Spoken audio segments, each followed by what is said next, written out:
और हम पाकिस्तान का हिस्सा बनने वाले नहीं हैं। तो ये कर किस लिए रहे हैं? जम्मू और कश्मीर के साबिक वजीर आला फारूक अब्दुल्ला ने कहा है कि आप जानते हैं ये कहां से आते हैं। एक बार फिर पाकिस्तान का नाम लिया जा रहा है और फारूक अब्दुल्ला जो है उन्होंने भी स्टेटमेंट दिया है और उनका कहना ये है कि पाकिस्तान ये क्यों कर रहा है और हम पाकिस्तान का हिस्सा नहीं बनना चाहते। बासित साहब, ये उमर अब्दुल्ला ने क्या यू टर्न लिया है? उमर अब्दुल्ला बड़े क्या करूं, इंटरेस्टिंग आदमी है। फारूक अब्दुल्ला साहब जो हैं वो कह रहे हैं कि won't be part of Pakistan. Farooq Abdullah's warning after J&K attacks. National Conference की जो फारूक अब्दुल्ला और उमर अब्दुल्ला की जमात है उसका ये मंशूर में शामिल था। फारूक अब्दुल्ला ने पाकिस्तान को पैगाम दिया है कि आपने पिछले 75 साल बड़ी कोशिश की कश्मीर को पाकिस्तान बनाने की, वो नहीं बना, तो ये कोशिशें बंद कर दें, कश्मीर पाकिस्तान नहीं बनेगा। इस बार नाम जिसने लिया है वो कोई बीजेपी या गवर्नमेंट की तरफ से नहीं लिया गया है, सेंट्रल गवर्नमेंट की तरफ से आई मीन, या फिर आर्मी या किसी गवर्नमेंट के इंस्टीट्यूशन की तरफ से नहीं। इस बार पाकिस्तान का नाम देने वाला है कौन? अब वो कहते हैं कि हम कश्मीर को पाकिस्तान नहीं बनने देंगे। ये स्टेटमेंट्स दे रहे हैं इस इंसिडेंट के बाद। ये एक सरप्राइजिंग चेंज है। तो वही फारूक अब्दुल्ला जो हमेशा से वो ज्यादा दिल्ली के अगेंस्ट रहते थे और इस्लामाबाद के ज्यादा नजदीक माने जाते थे बहुत सारे मायनों में। इसी बात की वजह से हम लोग बहुत हैरान हैं। फारूक अब्दुल्ला उन्होंने जो वार्निंग दी है वो इसके बजाय कि वो अपने वतन को देखें, अपने वतन की बहबूदी को देखें, उसको बेहतर बनाएं। वो खुद बर्बाद हो रहे हैं, हमें भी साथ बर्बाद कर रहे हैं।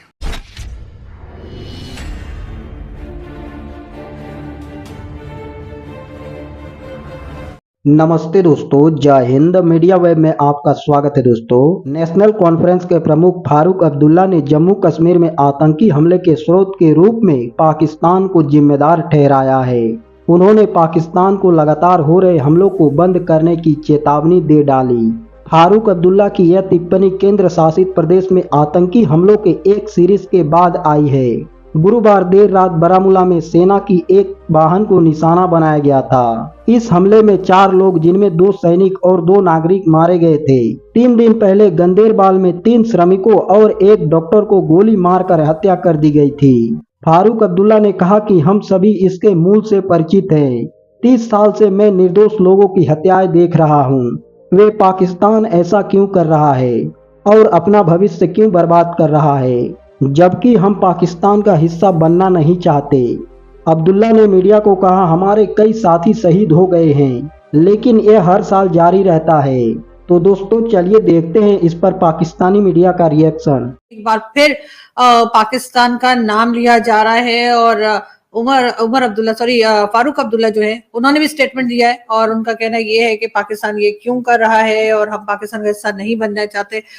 पाकिस्तान का नाम क्यों बार बार बीच में आ जाता है? इसलिए कि आप लोग अपने यहाँ क्यों नहीं चेक करते कि कौन लोग हैं जो इस किस्म की अटैक्स कर रहे हैं या अटैक्स करने वालों का साथ दे रहे हैं। सिर्फ पाकिस्तान का नाम ले लेकर तो सालों से ये चीज चल रही है, रोकी नहीं जा सक रही है। बहुत इंटरेस्टिंग चीज है आरजू। इस बार नाम जिसने लिया है वो कोई बीजेपी या गवर्नमेंट की तरफ से नहीं लिया गया है, सेंट्रल गवर्नमेंट की तरफ से आई मीन, या फिर आर्मी या किसी गवर्नमेंट के इंस्टीट्यूशन की तरफ से नहीं। इस बार पाकिस्तान का नाम देने वाला है कौन?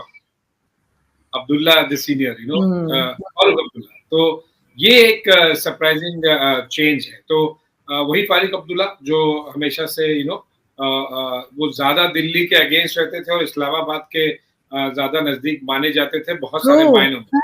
बिल्कुल यही बात थी।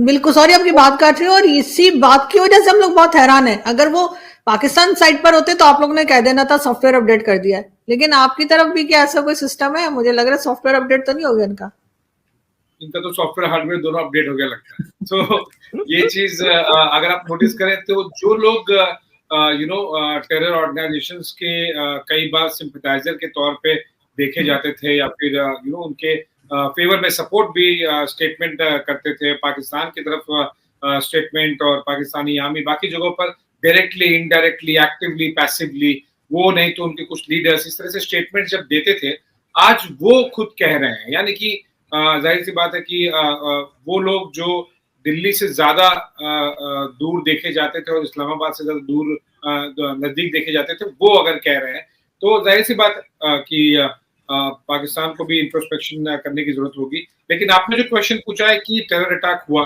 अभी एक गुलमर्ग में हुआ, उसमें हमारे आर्मी के कुछ लोग वीरगति को प्राप्त हुए और जो पोर्टर उनके साथ में काम करते हैं वो भी मारे गए। तो ऐसे में बहुत इंपॉर्टेंट हो जाता है कि आप पूरे सिनेरियो को देखें और समझे कि देखिए, ऐसा नहीं है कि इंडिया में इंडियन गवर्नमेंट के खिलाफ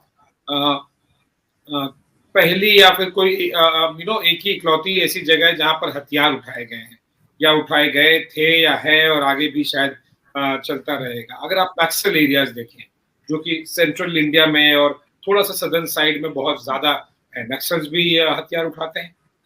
वहां तो नहीं कहा जाता, वो भी कई बार मिलिट्री या फिर पैरामिलिट्री पर अटैक करते हैं। वहां नहीं कहा जाता पाकिस्तान का हाथ है या इसका हाथ है या उसका हाथ है, अनलेस कोई बहुत रेयर केस में कोई डायरेक्ट चाइनीज साइड या लेफ्ट एक्सट्रीमिज्म के कोई सपोर्ट मिले।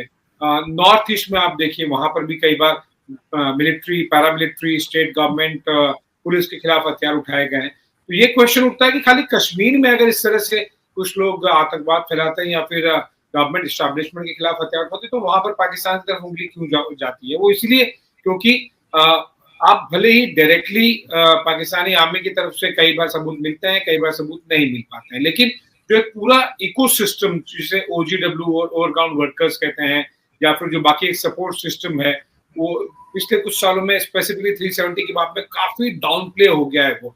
लेकिन फिर भी एग्जिस्टिंग माइनर एग्जिस्टिंग इकोसिस्टम भी तो पाकिस्तान की तरफ से कोशिश की जाती है। अब ये बात ऐसा कहना गलत होगा कि पूरी और पूरी तरह से पाकिस्तान की गवर्नमेंट ही करती है। वी ऑल नो कि पाकिस्तान की गवर्नमेंट से ज्यादा पाकिस्तानी आर्मी करती है, और खाली इंडिया की बात नहीं है। अगर आप यूएस की तरफ से भी देखें, कई बार आपने देखा होगा, I am sure as a journalist, as a neutral journalist, आप लोग भी सरप्राइज नहीं होते होंगे कि जब पेंटागन या व्हाइट हाउस से कोई मिलता है या कोई फोन होता है तो वो रावलपिंडी पे बातचीत होती है, इस्लामाबाद में नहीं। तो दे ऑल्सो नो इट कि अगर चाहे पाकिस्तान में कुछ हो रहा है या फिर पाकिस्तान के नेबरहुड में कुछ हो रहा है, चाहे वो आप अफगानिस्तान साइड ले लीजिए या फिर इंडिया साइड ले लीजिए, वो पाकिस्तानी आर्मी के हाथ में काफी कुछ डायरेक्टली इनडायरेक्टली वो करा रही होती है। तो इसमें किसी को सरप्राइज होना नहीं चाहिए। जहां तक रही बात सबूतों की, डॉजियर्स की, we all know dozens of such dossiers have been given, तो वो उसका कुछ रिजल्ट निकलता नहीं। तो पाकिस्तान में ये कहना कि इंडिया की तरफ से फिर आवाज उठाई जा रही है, ये एक पैटर्न सा रहा है। इकोसिस्टम को सपोर्ट किया जाता है, उस इकोसिस्टम का इम्पैक्ट बहुत कम हो गया है स्पेसिफिकली कश्मीर में। और ऐसे समय में जब हम देख रहे हैं कि पाकिस्तान वैसे भी कभी मतलब आज इस इंसिडेंट को लेके हम ये क्यों सोचे कि पाकिस्तान की तरफ उंगली नहीं उठनी चाहिए, जब डायरेक्टली सबूत मिले हैं, चाहे वो अफजल आमिर कसाब हो या फिर अजमल आमिर कसाब से लेके पार्लियामेंट अटैक से लेके you talk about an number of attacks, सब जगह तो डायरेक्ट प्रूफ मिले हैं, डायरेक्ट इन्वॉल्वमेंट मिला है, और भी इसके अलावा बहुत सारे डॉजियर्स दिए गए हैं। बाकी जहां तक रही बात पाकिस्तान एक्सेप्ट करता है या नहीं करता है, जाहिर सी बात है जब अपने उन्होंने अपने जो सोल्जर्स थे उनकी बॉडीज को कारगिल कॉन्फ्लिक्ट के बाद नहीं लिया, तो ये तो फिर भी टेररिस्ट है, तो इनको एक्सेप्ट करना ना ही इस्लामाबाद में ना ही न्यू दिल्ली में किसी भी तरह की सरप्राइज होनी चाहिए कि पाकिस्तान एक्सेप्ट नहीं कर रहा है या फिर मान नहीं रहा है। ये कोई पहली बार नहीं होगा और मुझे लगता है कि ये कोई आखिरी बार